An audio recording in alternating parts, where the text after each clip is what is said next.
நான் ஆஸ்திரேலியா கிளம்புற பயணத்துல இது எபிசோடு 7 இஷ்டத்துக்கு வாழுன்னு மஜாவா எந்திரிச்சிட்டேன். ஒருத்தன் வீசா அப்ளை பண்ணி வீட்டுல வெயிட் பண்ணிட்டு இருந்தா. வீட்டுல சும்மா தானே இருக்க, போய் உணவு விநியோகம் பண்ணிட்டு வீட்டுல தட்டி விட்டாங்க. சரின்னு அந்த வேலையை முடிச்சுட்டு நாற்காலியில சொயின்னு ஒரு சுத்தலை போட்டு அங்க இருந்து ஜூட் விட்டேன். சுமார் ஒரு 14 நாட்களுக்கு மேல நெக வெட்டாதனால பேய் சைஸ்க்கு வளர்ந்துட்டு இருக்கு. இன்னைக்கு வெட்டியாகணும்னு ஒரு முடிவோட உட்காந்துட்டேன். நியூஸ் பேப்பர் கிடைக்காத காரணத்தினால் நோட்டை யூஸ் பண்ணிட்டேன். குளிக்கலாம்னு போகும்போது தம்பி எலுமிச்சம்பழம் வாங்கணுப்பான்னு எங்க வீட்டுல சொன்னாங்க.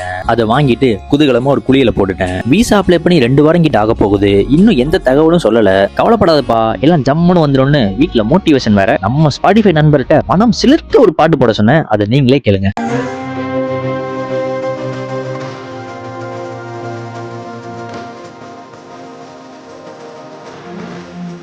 உடல் பயிற்சிக்கான சில பொருட்கள்லாம் அங்க இருந்துச்சு. இதெல்லாம் என்னன்னு கூட எனக்கு தெரியல. தெரிஞ்ச யாராச்சும் கமெண்ட்ல சொல்லிட்டு போங்க. நானும் முக்கி இழுத்து பாக்குறேன். 5 செட்டுக்கு மேல ஒன்னும் முடியல. வீட்டுக்கு போயிட்டு ஜம்முன்னு ஸ்நாக்ஸ் ஒன்றையும் இறக்கிட்டு சில பொருட்கள்லாம் வாங்க வேண்டியது இருந்துச்சு. வேற ஒண்ணும் இல்ல, தின்பண்டங்கள் தான். அண்ணனுக்கு சோறை விட ஸ்நாக்ஸ் தான் அதிகமா இறங்குது. இப்ப கூட பாருங்களேன், வீட்டுக்கு போன உடனே ஏதாச்சும் திம்மா. அதுவும் சும்மா திங்க மாட்டான், வெறுப்பேத்தி சாப்பிடுவான்.